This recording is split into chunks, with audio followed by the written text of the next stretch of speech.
I came to Nepal, I also see it here. So it's a world, like it's an epidemic. Everywhere you go, you see this. People are losing contact with themselves and each other. We don't know how to communicate non-verbally, which is 93%, remember, of communication?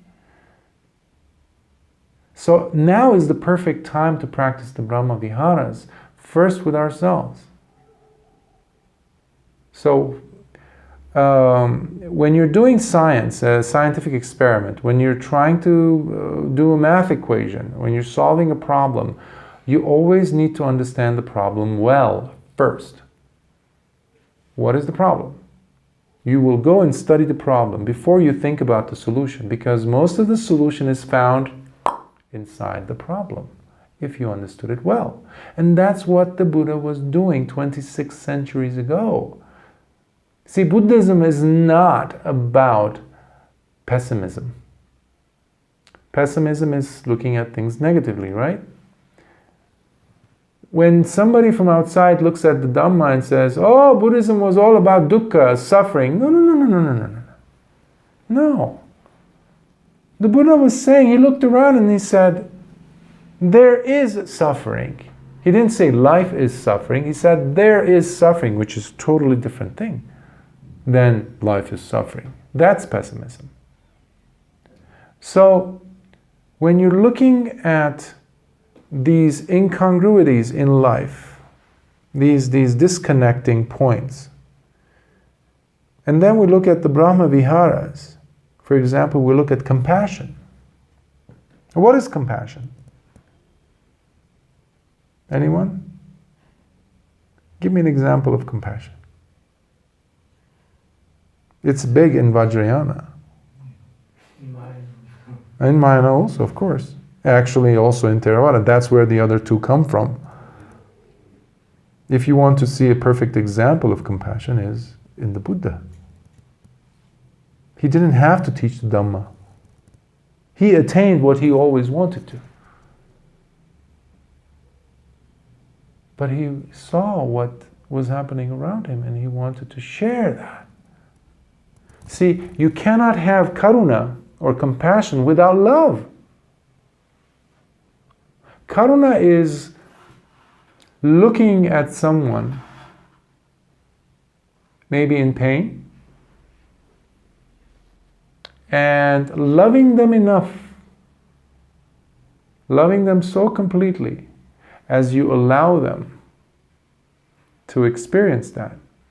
I mean, if there's something that you can do to change it, of course you will. However, it's not pity. It's not saying, oh, I'm so sorry that your friend died. It's not that. Pity is a very close enemy of karuna. Okay? So karuna has metta in it. So if the shirt that I'm wearing is karuna, metta is the thread. Each little thread of string, of cotton that made this shirt. So it's the same thing. But it allows you to no longer see that boundary between me and you. Which takes us to number 3 of the Brahmaviharas, which is mudita, which is sympathetic joy. Or vicarious, sometimes they call it. Vicarious means you see something happen somewhere else, in someone else, but you feel it as if it's you. It's happening to you. So if you're a mother, or if you want to be a mother, and you never have been, or you're unable to, but someone close to you all of a sudden becomes a mother, if you have mudita, you're filled with so much joy towards this friend, as if it's you who have the child.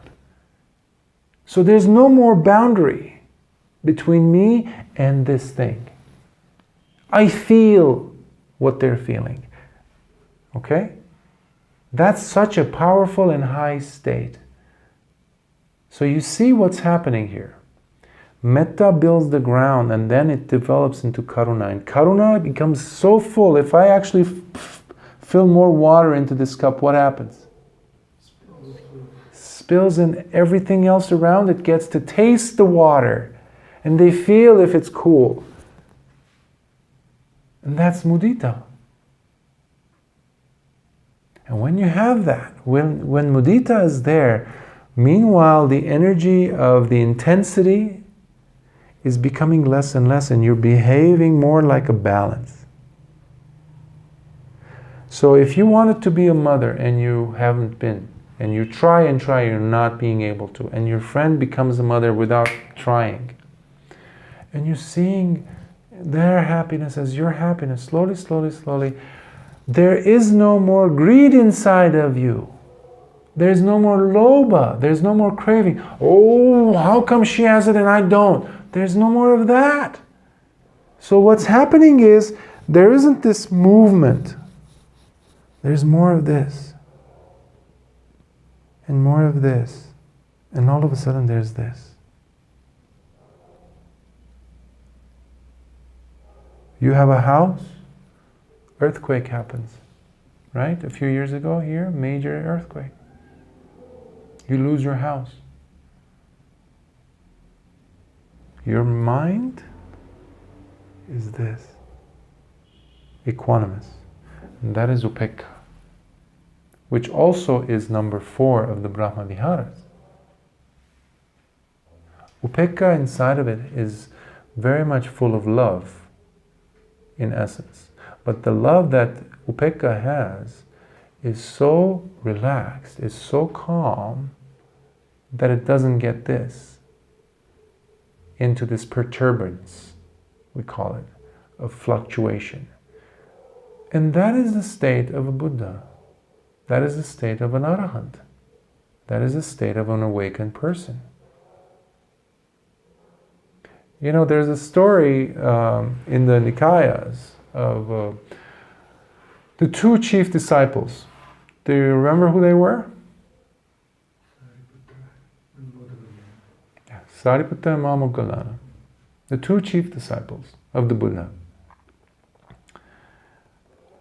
Sariputta, he was foremost in wisdom in all of the community, in all of the Sangha. But he was only second to the Buddha. That's how wise he was. It took him 1 month to become fully awakened. Moggallana took 2 weeks. And the Buddha always explained to his students, saying, there was a reason why Sariputta took so long. 1 month, when we think about it now, it's like, are you kidding me? Fully becoming an Arahant? I'm trying, and it's been more than a month, and I'm not fully awakened yet. But anyhow, there's a story of Venerable Sariputta. And he was known to be so forgiving. He was such a caring, loving, compassionate monk. He had all the Brahmaviharas in him. That in the morning, when all the monks would go out on their alms rounds to get food, he would always wait behind them. He would take care, make sure that the vihara, the monastery, was well taken care of. He would sweep the floors, clean the grounds. He would make sure that the beds are well. He would make sure, a very important one was, he would make sure that the sick monks were getting enough medicine and they were getting fed. If it needed to, he would go and get food, alms rounds, and bring it and feed them. So he was full of compassion, full of forgiveness. So he was known for that. And each of the chief disciples, all of the major disciples, but especially the 2 chief disciples, had their own groups of students that they were responsible for.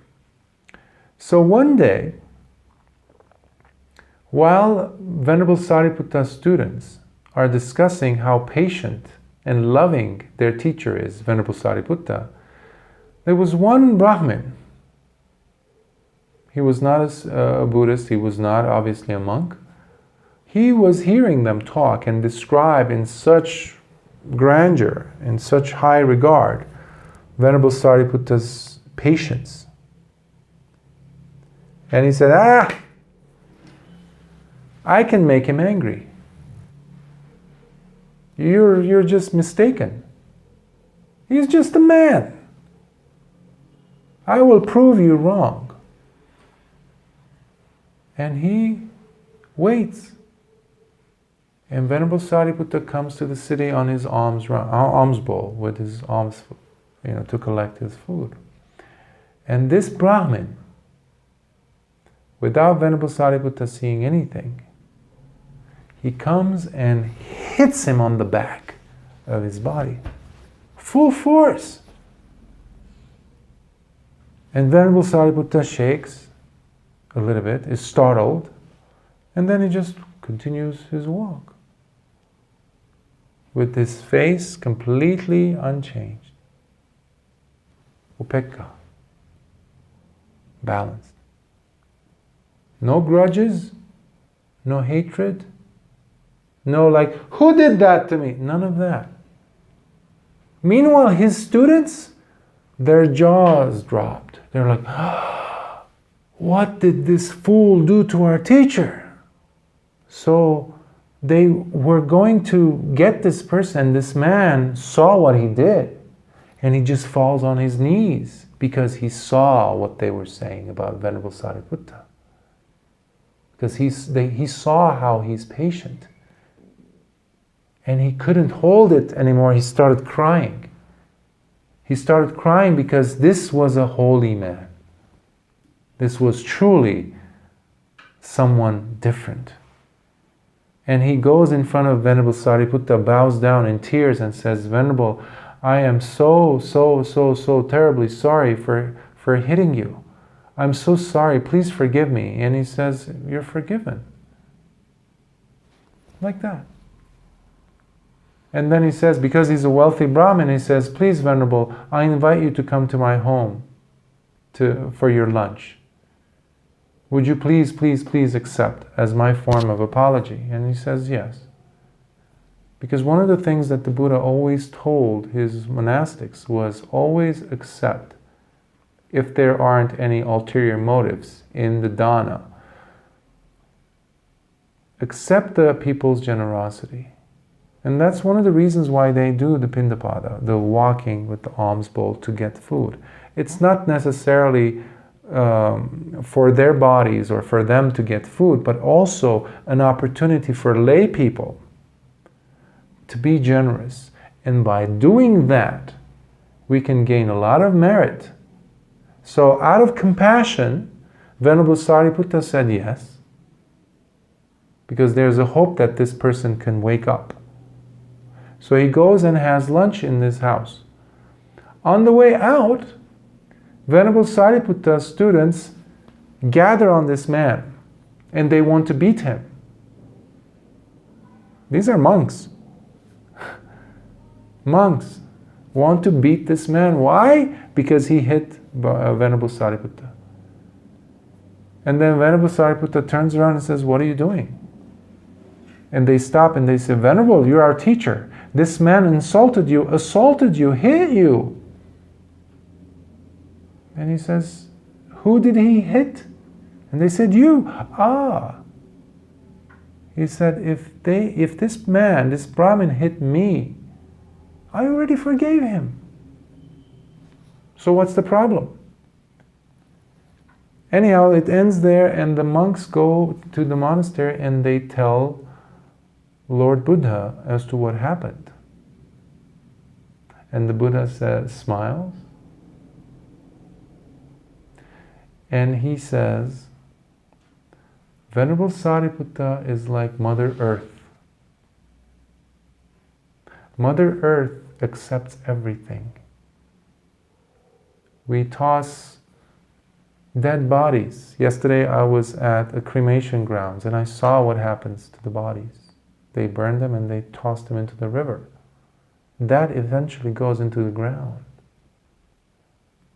Sewage, feces, dirty garbage, all these things go into Mother Earth. She accepts them. People go and bury gold, give their most precious things into the earth. They give their loved ones, their labor, their hard-earned sweat. Mother Earth accepts them equally. So he says, Venerable Sariputta is just like that. He is so patient. So I love this story because it pretty much captures everything about the Brahmaviharas. And it's a wonderful example for, at least for me, to live up to. Because life gives us so many hardships, so many painful and suffering-ridden situations. How do we deal with them? See, if I become a Sotapanna, Sakadagamin, Anagamin, or an Arahant, okay. But if that's not going to carry itself into my actions in life, around the people I deal with, work with, what is the point of the Dhamma, really? Why do we even practice? If it's not going to have an impact. And the way it has that is by us understanding, really understanding how things take place. And it has a lot to do with you asking some questions. The most basic one is, what is the mind doing right now? Every few minutes, if you can, because that is going to slowly bring you into what's happening in the background. Because most of the time we are on automatic pilot. We're in the passenger seat, right? With the bike. We're not driving, we're not riding. Somebody else is. And that somebody is your sankharas, your habitual patterns, right? Your hindrances.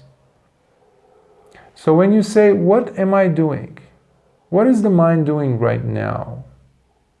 You basically put a full stop and say, let me, one moment please, one moment, let me see what's happening.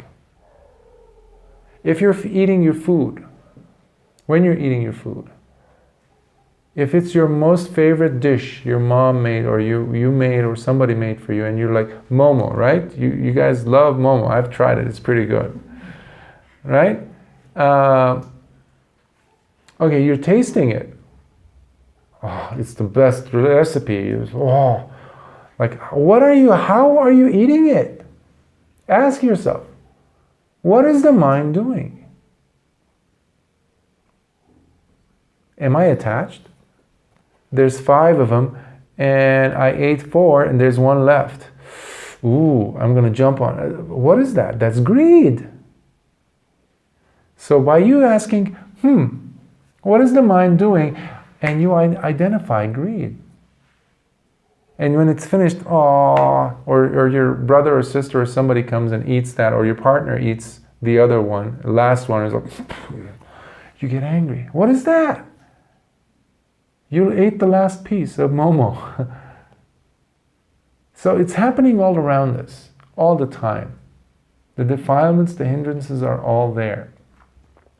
So bringing your attitude of metta, karuna, mudita, upekkha, especially with metta, changes everything. It gives you the capacity to be patient with yourself. And earlier I mentioned the role that forgiveness has to play in this whole equation. Forgiveness is very, very important. See, you can be doing so many kind things. You might even be able to go to many retreats. You can do many hours of daily meditation. Even try to do metta practice.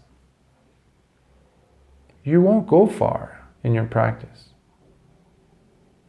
A friend of mine who is very, very advanced meditator and who's experienced the second stage of awakening, he's a Sakadagami.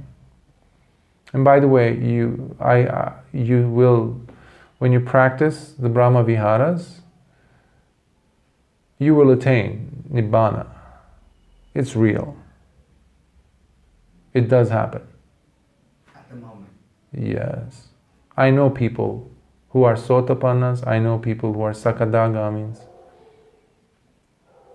In this life. I know their names, I know their phone numbers. That's how real they are. So it's not dead. It's not do good for later life in a Deva Loka. None of that. We don't need that. We have the Dhamma. We can sit down and practice and we can taste the fruits of the Dhamma. The Buddha gave 6 definitions, 6 adjectives describing adjectives, qualities of the Dhamma. Svakata Bhagavata Dhammo. One of them is akaliko, timeless. Opanayiko, leads onwards. Ehipassiko, come and see. Pachattam veditabbo vinyuhiti. It is to be realized by the wise. And this is a path for the wise. This is a wise path. Buddhism is not for everyone. See, I can't wear a necklace of the Buddha or a picture of some teacher and say, hey, you know, I'm a Buddhist. What does that mean? This is a practice-based path. When people ask me, is Buddhism a religion, a philosophy? It's definitely not a philosophy. It's a practice. If you want to call it religion, yeah, sure. It has some rites, some rituals, some basic tenets, this and that. It's very advanced, yes. But it's a practice. So whatever you've been hearing from me today is not going to enhance your level of curiosity to start practicing. Then it's just, might as well read books on math. You know? Well, what is that really going to do to change your life? So it's all about personality change, because Venerable Sariputta was not like that before becoming Venerable Sariputta. The Buddha was not like that. He had to work through many, many mahakappas to get to a point of having completed his paramis, the 10 paramis. You know, in his old age, he was suffering from his back pain. The Buddha as an old man. And when some of his students asked him, why Bhante, why are you feeling so much pain? And he said, many, many, many mahakappas ago, I used to be a wrestler. I used to wrestle in matches and I would win. I was so strong, and every time I would win, I would break the back of my opponent. He would break their backs. He would kill them, basically. Many, many kappas later, even as a Buddha, he had to suffer that until his death. So, the reason why I mention that is, don't expect yourself to just get it right the first time, the second time. It's ongoing. As long as you have breath in your lungs, your mind is working, you can remember to ask questions like, what is the mind doing now? And be compassionate, loving towards yourself, accepting. While you're staying on the path, watch what the mind is doing. Does it have lobha? Does it have greed? Does it have hatred? Or is it in moha state or delusional, indifferent, ignorant? The very question, what is the mind doing, you basically pull it out of delusion. Remove it from delusion. And the mind goes, huh, what's going on? You become awake for a brief moment in time. Remember the Four Noble Truths? Dukkha, there's suffering. Second one is there's a cause of suffering. Third one is there's a cessation, a nirodha, cessation, ending of suffering. And then there's the magga, or marga, which is the path, eightfold path. So every time you ask yourself, what is the mind doing now? You're pulling it out of delusion, and guess which one you're practicing? Third Noble Truths. Do you recognize this mudra? Unfortunately, there aren't that many Buddhas and Bodhisattvas statues or pictures that have this mudra. They should make more.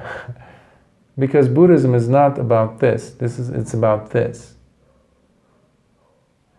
And one of the easiest ways that you can actually practice this, when you ask what is the mind doing, you practice when the body is relaxed, when the mind is no longer in tension, when the meninges that I described is not so tightly holding the brain, when your body is relaxed, what happens to your face? You smile. Just smile. A little bit. And one of the very unique Buddhist statue qualities is that there's a very subtle smile on the Buddha's faces. Very, very gentle. I came across an article, a scientific article that was done at Minnesota University in the United States, and there's also one that they did in the University of Hamburg, I believe, in Germany. And the experiment involved the lips and the connection of the lips with the brain.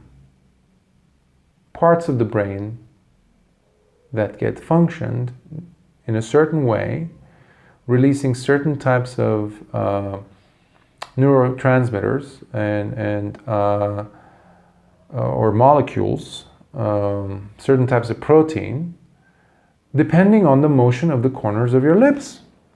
So they had two groups of university students. So one group they told them to just, stay normal. So that one of them was control group and the experimental group. So the other group, they actually gave them pencils, not markers, but pencils, and they had them put them in their mouths like this. So what that does is just raising the lips up and the cheeks up. So they had to hold them like that for a little while. Meanwhile, their brains were connected to electrodes that are connected to a computer screen that was registering what the brain waves were doing and seeing if there was any neurotransmitters being released. Neurotransmitters, there's serotonin, there's different ones, and which enhance the feeling of, in this case, feeling happy. I love chocolate, for example, and love is one example. When you feel love, certain neurotransmitters get activated. You feel good when you see the sunrise in a certain way. When you see your loved one after a long day's work, or so you get a good hug from someone. Those release certain chemicals that make you feel good. Now guess what? They noticed that the group of students who had the pencils in their mouths, with the lips going up, the corners, they had the same neurotransmitters. Their brain was saying basically, I don't know what's happening, but the lips are going up, so there must be something wonderful happening. But we're not seeing it, so let's go ahead and feel good. So the brain follows the body. By lifting the lips up, the brain starts to feel good. That's not the end of the science experiment. They did another one. They had groups of students now do the opposite. Walk around with a frown, like doing this. So the corner's going south, like this. And guess what that released? Cortisol. Cortisol is a type of hormone which is a stress hormone, which makes you depressed, which makes you want to eat and feel bad. All these things happen in the brain because of stress hormones. Because now the brain was looking at the lips going down and said, something bad is happening. So now it's time for us to not feel good. So let's release the stress hormones. This is scientific. So when you're sitting in meditation and you're frowning like this, look at that. Have you seen a Buddha like this? No. There is no calmness, there is no gladness. There is no metta there. There is no compassion there. There is no joy, piti. How many times have you been happy and you were like, never. Meditation is very practical indicator of the quality of your life. Practical. So when you are approaching it in that way, all of a sudden, Dhamma really becomes part of your life. Your life becomes Dhamma. So I'm going to stop now, and I'm going to see if there are any questions, because I know I've been talking for over an hour or so. Right, Professor? It is very enlightening talk. It's a practical one. So Yeah. Last time, maybe 2 weeks ago, we had one lecture from Ronald Davidson, you also know. Mm-hmm. And yeah, each lecture was totally academic. Mm. And because when we listen to academic lectures, we do not have a feel of this something like practicing or hours to practice Buddhism. Yes. But I'm very impressed with Ronald Davidson also. He also share his experience with Buddhism. Experience of how he also got transformed from his academic ways to handle Buddhism to this practice. Because he very frankly said that he's also Buddhist now, but when he came here maybe 10 or 15 years ago, when my father was still alive, he was totally academic. And when he started giving lectures, nobody virtually understood what he was saying.